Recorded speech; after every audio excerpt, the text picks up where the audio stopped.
Hey everyone, my name is Tegan and welcome back to TandeWrites, where today we're at my desk. We're going to be doing a kind of different video today. I say different, I've made like 3 of this kind of video before, but this is a video where I kind of talk through the process of self-publishing a book.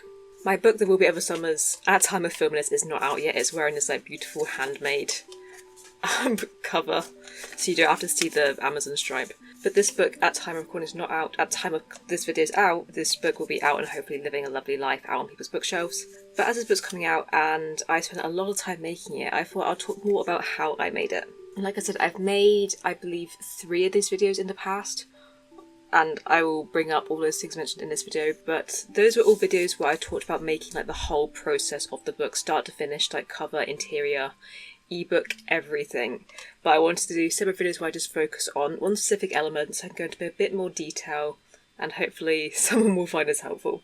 But if not, I do just love to yap. So today we'll be talking about the interior of the book, because as I said, at time of filming, book's not out yet, but all the interior stuff is like done, fully done, so I can talk about it and it won't change. So out of all the books I've made, this one's gone through the most lives, but I will talk about everything leading up to this moment first. I think the big question is like, how do you start making a book interior? And I have some answers for this, because the very first book I made was designed in Microsoft Word. So back in the day when I published my first book, I think it came out in 2017, but I was on the website before, KDP used to be called CreateSpace. CreateSpace was just for print books, and then KDP was for Kindle ebooks, and at some point they merged and just became KDP. But they had a lot of resources, and they still have these. So in tools and resources, bear with while I try and find this again, because this is like very different to how it looked 10 years ago when I first started doing this. Okay, so on KDP tools and resources, they have a lot of manuscript formatting resources, and it will include a template hidden, and it will be a fully pre-formatted template where you just like copy and paste your text in, and that is how I started learning how to do book interiors. So you can choose if you want a fully blank template where it literally is just the pages formatted to be the right size and to have the right margins and the gutter and things like that, or you can have one that has like the chapter headings in place, the Lorem Ipsum text, just to show what it will look like. This whole Amazon drawer thing, I have no idea what that's about. This is new to me, but I'm not going to look at that. And I wish I still had the very, very old files of my first book here to demonstrate. But I don't, because at some point I changed it into an InDesign template and things look different now. Things look professional. And then, yeah, it will download you this whole folder of every trim size imaginable. I do 5.06 by 7.81 inches, which sounds so very specific, but it is the exact size of a standard UK paperback. So all my books like blend in seamlessly with the other books on my shelves. Ignore the stack of hardbacks, I do own paperbacks. So yeah, the only thing you need for this is obviously a Microsoft Word subscription. I believe at the time I was in secondary school when I was using this, so through like your school email you could download like the full Microsoft suite. So this was free for me at the time. Oh, I'm having flashbacks. That's Pro Writing Aid. I don't know how to uninstall it. I used to use it to teach me how to use commas and stuff. I very quickly realised it was not very good, and now I'm stuck with it. This was last updated in 2012 for reference of how old this is, but it's still a very good resource if you're starting out. And I was like, here's exactly, I delete the contents page, not mine. But this is just like this is how I learned. And I was like, okay, great. I understand the basics of book formatting. And then that worked for me for a while, but eventually as I learned more about book interior design, and I realised that, I would really love to do. I spent my entire life set on like, if I ever work in book publishing, I want to be an editorial. But I've realised more recently that yeah, I'd really love to work in like the production and the book design side. So I realised that I will have to learn how to use InDesign at some point.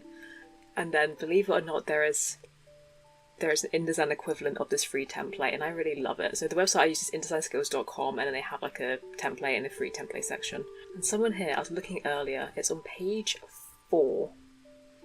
They have the paperback book template. And this is the one I use because this time I had an Adobe Creative Cloud or Creative whatever the Adobe thing is called. And I believe I had this for free or severely discounted through my university this time. And yes, this is a free template. It's because I couldn't work out how to use InDesign for the life of me, so I thought, okay, if I find a template, I'll be able to work it out from there. And I sure could. And obviously, because I'm so specific about my 5.06 by 7.81 inch template, I did have to resize and Go away. And they do have all these tutorials on how to resize these things. And yeah, it literally gives you a tutorial about, like, you know, how to open the template. It will go into full detail for you. But using these templates is how I kind of learned how to use InDesign, and it's where the basis of all my books come from.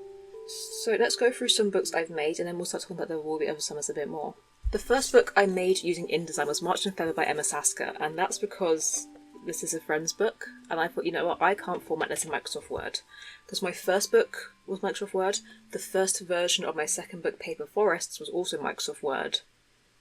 And then it was during the process of making this that I thought, oh, I'm going to update those old templates to InDesign, so I kind of know what I'm doing now. I'm so fond of so many elements of this book. I'm really proud of this. But this book was the basis of how to make a book, and then it evolved into like different little formatting things. I thought, okay, that's going to be like my style as a bookmaker. So this one's fun because it has, like, you know, formatted, there's blog posts, there's forums, there's texts, but it's like, okay. And there's like, this is how I know, okay, we've got to carry the font from the cover into the inside, the page numbers at the bottom, the author's name and book thing at the top, that's all going to be consistent. But this one's like a very, very basic. I was still learning with that template. I was literally copying and pasting the text in. This was a big learning. This book was my experiment. I'm still so proud of how it turned out, but I can do better now. And I don't have any copies to hand of like what my original books look like with the Word templates, but the template was pretty much the exact same of His Paper Forests. I finally have one with the new cover, but I will take the dust jacket off so I can hold it a little bit easier. So when I made, I believe it must have been Beauty and the Breakdown, and the first version of Paper Forest, I started realising that how can I make this more me? How can I add some personality to an interior? Because as I was showing with March and Feather, and other books in general, there's usually like, interiors can be very basic, and that's fine, that's just what books look like. And a majority of books look like that, but sometimes I thought, how can I make this exciting? So the thing I started doing for books published under my name, my books, is this first chapter thing where there's blank pages between every chapter. And, you know, we have the art that matches the cover art. Now I can hold. Yeah, you can see what's going on. And I'm explaining this terribly. So I'm like, because I realise that as I kind of have an idea of how to make interiors, I don't know like all the technical terminology because I've been like teaching myself how to do all of these things on my own. But yeah, every chapter has its own little header and it's got a matching page. So yeah, in my books, all my chapters will end, or they'll start on the right page. Whereas, is there an example in March and Feather? Whereas in books in general, and but March and Feather, for example, I have to hand, they can start, you know, they can start on the left page, they can start on the right page.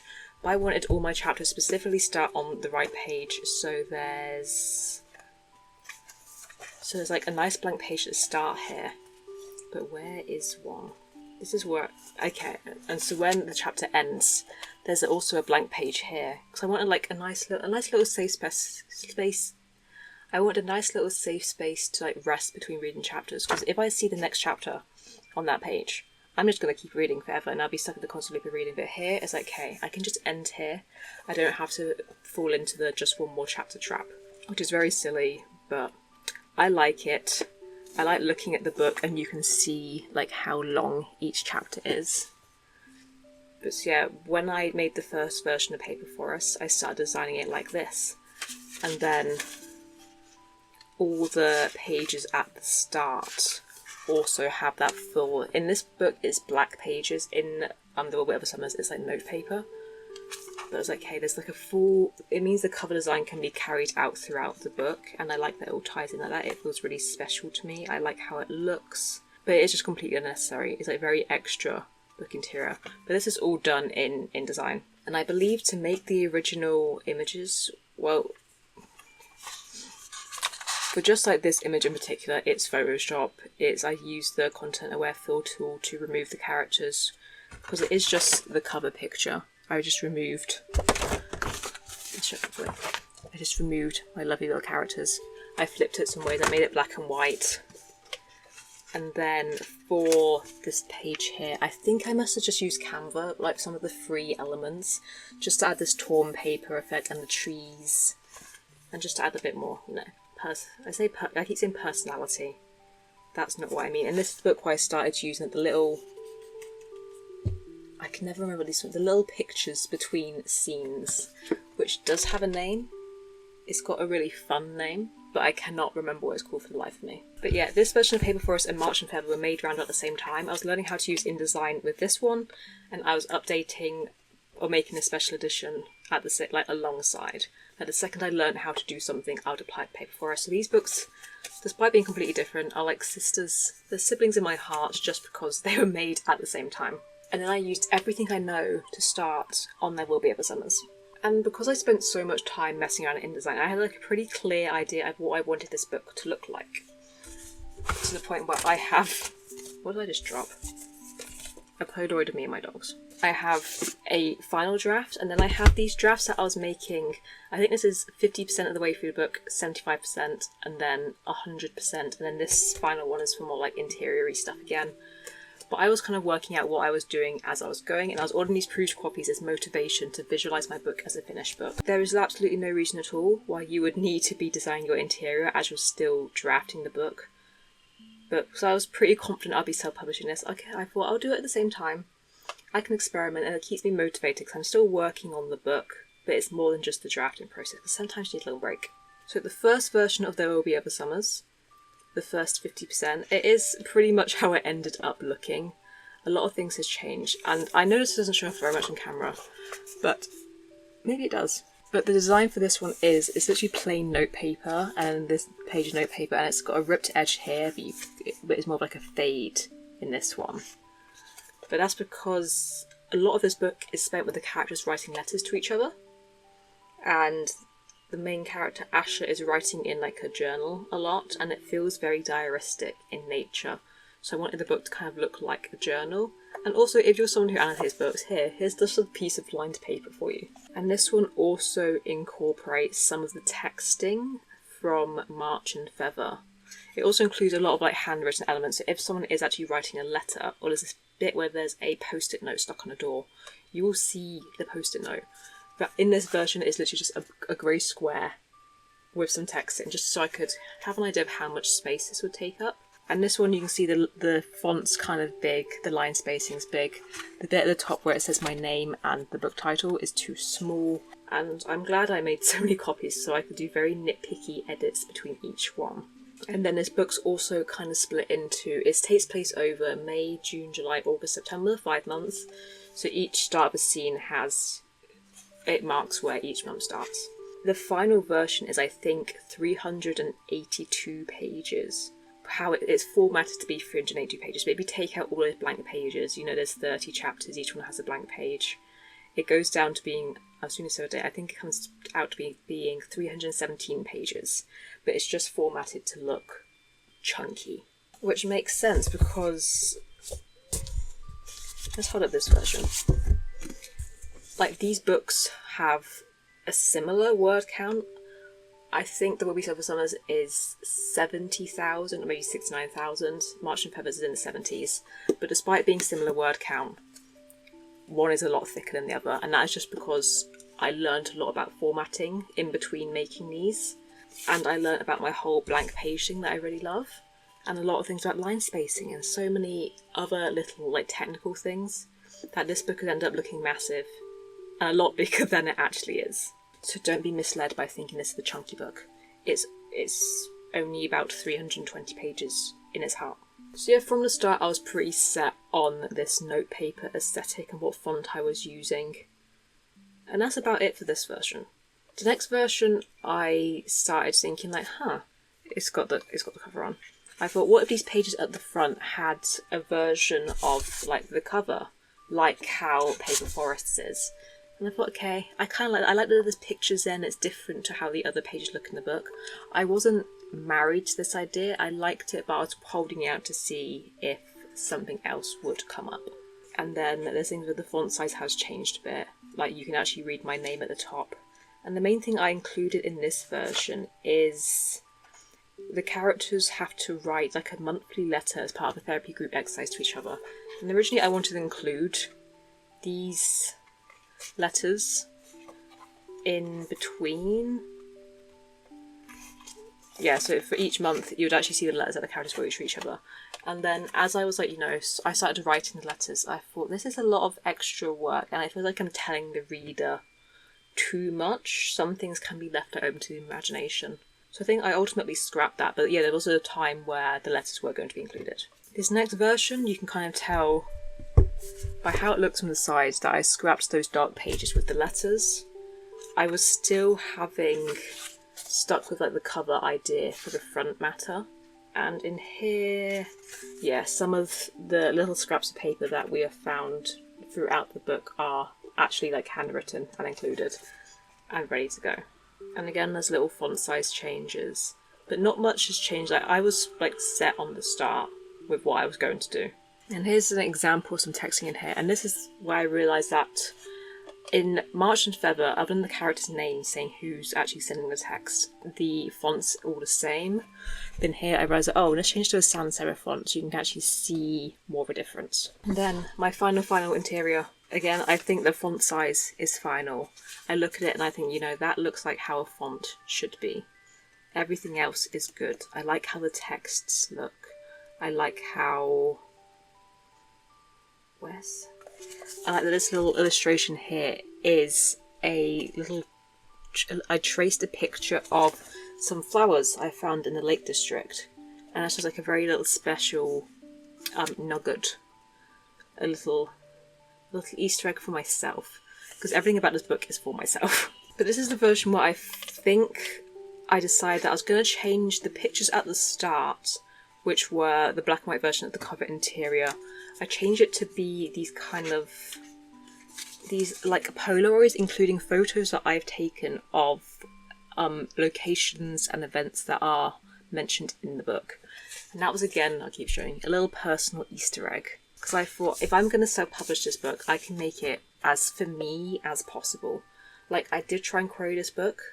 The market doesn't want a, you know, sad girl YA contemporary right now. But I wanted it, as it was like so special to me, I wanted it out in the world either way. I was not bothered how, ultimately. I will make this book of my heart, I will publish it, and I will make every element of it as me as possible. And I think that was the process for the interior design. Which, in summary, is that books don't have to interior. The insides don't have to be that exciting. It's not expected for it to be exciting, but sometimes I like to go a little bit wild to make the book special. But the version of the book that looks like this will be classed as a special edition. It'll be published through Ingram Spark. So I can also have... If you publish through Ingram Spark, you can also have this thing called duplex printing, which I mentioned in the cover design video, where the inside of your cover can have, you know, pictures on. And I think it looks really nice. And then I'll have a like standard edition that will be an Amazon like KDP exclusive, where it will have like none of the pictures. It'll be, to make it like as short and as cheap as possible. So despite one version of The World with Summers being 380 pages, there will also be the 320 page edition out in the world. And they'll also have a little slightly different cover, because this one's got, you know, got some pride flags. It's got my girly on, it's got my boy on. But I think I want to have like a almost discreet version. A book where you like, there's no really characters on, there's no pride flags on there. Just because if everyone is, you know, in a household where that could be dangerous for them, you can still have this book and it just looks a little bit different. Let's take you for a little tour of the InDesign document, just so you can see how, you know, it looks like this in person, but here's how it looks on my screen. So yeah, I wanted, the second you open up the book, I wanted you to be immediately greeted by praise for me as an author. This is mostly praise for Paper Forest, but a lot of it is, you know, relevant. It's just to my writing style, rather than like the plot of Paper Forests. And there are like some standard things to do with interior design. Like, you pretty much always have this page where it just has the title, and then you have a page where it has the title and your name. So if you have access to physical books, just literally just open them up and see what's inside, and you'll have a pretty good idea of what the front matter should be. So the front matter is just like all these bits at the start. There's like the title, other books by this author, praise, the copyright page is included, my dedication, just literally anything. I've also got like the list of content warnings, because they are, I think they're listed in like my Goodreads review of the book, and on my website they're listed, but I can't figure out a way of like listing them on the like item description unless I literally put it in the book description. So also, if you go on like Amazon and you can just like look inside the book and read a sample, this should come up in that sample. I'm not sure why I decided that all of the front matter pages shouldn't have this photo background. I think it's just too busy for like, you know, there's a bit more text here. On this like simple where it is just the title and the other books I've written, this seems okay for how busy the background is. The text is by me and everything about the book is by me. Let's have a little scroll. And let's see what I did. I used Palutino Linotype to set, and this is because I saw Mika Namareva, who wrote These Violent Delights, not the Shanghai Gang version, the toxic gay codependent version, and I believe he mentioned the font Palutino Linotype, and I thought, I'll check that out, and I thought, yeah, it's a solid serif font. It's size 10 font because anything bigger felt too big for me. I believe people say that size 12 is the standard, but that very much depends on the font. Like Palutino Linotype is quite a large font. If I made this size 12, that's just way too big, in my opinion. Which is also half the reason why I made so many proof copies of this book, is so I could actually look and see how big it was. And the same thing for line spacing. Specifically, if you're formatting the manuscript, like when you're typing it in Word, getting it ready to submit to agents, they say that a double line spacing is the standard, and it is the standard for that. But again, that doesn't always work for books, because this double line spacing would be, 20 points?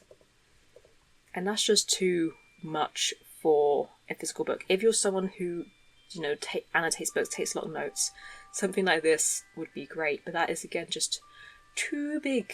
I got my indent at 0.25 inches. This is, it's a 5.06 by 7.81 page count, but because I have all these pictures here that are full bleed, so they go up to the edge of the page and there's no border, you have to add the bleed margin thing, which I believe is a 1/4 inch all the way around. So despite my book being 5.01 by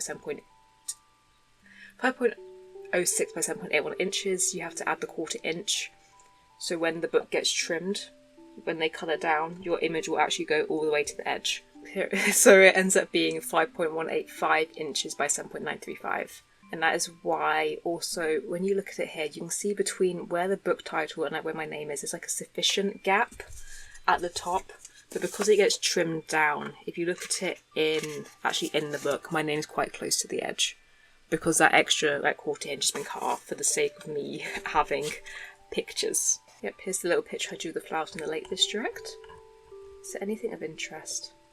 Here's, this is Ash's diary entry, which is fun because when I was writing it, like when I was writing the first draft, I don't think I was intending on including like actual written elements, because I just wasn't sure. I wasn't that confident in my ability, and because I've been writing this book on and off over 10 years, this chapter was written way before I knew InDesign even existed. As we keep going, you can see here's the post-it note on the door, which I believe I just wrote the text. This text I'm pretty sure I just wrote on my iPad in InDesign, and then added it onto a Canva post-it note design. But if we go down to like this letter and the Asher's diary entries, I did handwrite these.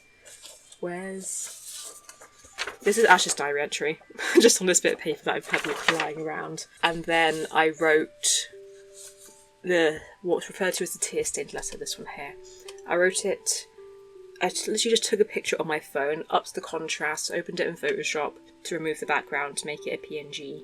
And then for this one I add some like little blurring effects to make it look all smudgy and tear-stained. And then again just slapped it onto a free Canva graphic. But I love how it looks. It feels more authentic to me to read something, like if it wants a letter, I want to read the letter.